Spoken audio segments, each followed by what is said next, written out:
Now, I love Pulp Fiction, and you might wonder, what on earth has this got to do with bribes? Well, there are many iconic scenes, and one of the most iconic in Pulp Fiction is the bribe scene between Marcellus Wallace and Butch the Boxer. And what we're witnessing today is nothing short of a bribe being offered to the British public. And I even debated about whether or not it was worth doing a video until I saw the reaction in Question Time. If you're unfamiliar with Question Time, it's a panel show, but the audience can participate by asking questions and making comments towards some of the panelists.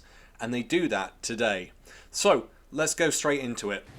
Throughout the pandemic, this government's acted too late. Absolutely agree with that. They did it all the way through the pandemic. They did it before the pandemic as well. During the pandemic, they were repeatedly slow on dealing with the outbreak as well as containing it, which you can see in these videos that I've produced. And unfortunately, that caused 189,000 deaths. Let's go back to Question Time. And they really only acted now, which again is too late, because of what was announced yesterday with the Sue Gray report. It is nothing to do. If the Sue Gray report hadn't come out, we wouldn't be getting this windfall tax. That's it. They voted against it last week. It's a bribe, and it's a bribe for their failures. And it makes you wonder, if they hadn't been caught, if they gotten away with the Sue Gray report and swept under the carpet, would they have paid us out anything to help any of us? Probably not. And you could see the failures that have taken place in these two videos, because essentially it goes into details about these being gatherings. It's not about it being a party, it's gatherings, which were totally illegal at the time. And it just appears that the Prime Minister and his troops were all in some sort of bubble where they were telling the public one thing but didn't think to implement the same thing, the same rules, the same laws upon themselves in Downing Street. I think if we hadn't announced it today, Parliament goes into recess for another 10 days, we wouldn't have had an announcement until the 6th of June. Frankly, I just want the government to get on with it. I'm sorry, you're entitled to have a cynical view of it. I don't particularly have a cynical view. I think... So let's look and see how Buckland actually voted for the windfall tax. Robert Buckland, South Swindon. And all we have to do now is scroll all the way down and ta-da, shock, he voted against it. At this point, the Labour Party have been chasing this for over 5 months, and the Conservatives have gone, no, no, no. Even Boris Johnson came out on TV and said, you will not have a windfall tax. You shall not pass! Because how could they let something like that pass into law if it's come from the Labour Party? And it's one of these things where they just seem to do U-turns all of the time, and have done on so many occasions. We then have the leader of a Northern Irish political party, Naomi Long, have her 2 cents on the matter. And essentially what we have here is the government wanting to deflect from a bad news day yesterday. I think it's too little, too late in some instances. So you don't think it goes far enough? Important. I don't think it goes far enough, and I think the reason that I say that is because I think that if you compare, for example, what has been done today in terms of the profits that have been made, it is a relatively light touch windfall tax in comparison to some of the extortionate profits that have been made during this period. So what does she mean by that?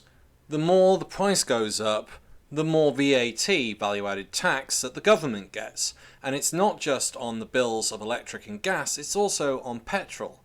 They have made an absolute killing, and yet they can't seem to distribute that wealth that they made during that period back to the public in the hour of need. And because the Labour Party had suggested the windfall tax, then the Tory Party couldn't go forward with it because it would look as if they're agreeing with the Labour Party, which they hate. And we know that because 19th of May they voted against the windfall tax, and after Partygate report they go, right, we're pushing that through. We're going to give you all a load of money.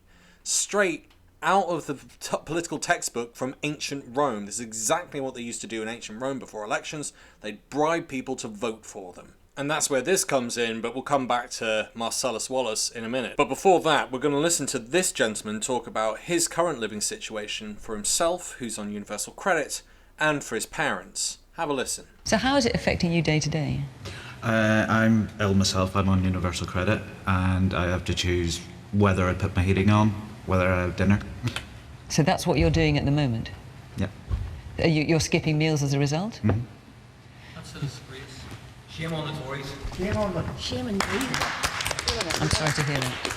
It's just Johnson's government trying to buy forgiveness from the population. That's all it is. It's trying to buy forgiveness for the rotten things that you've done while you've been there. All the sleaze, the scandal.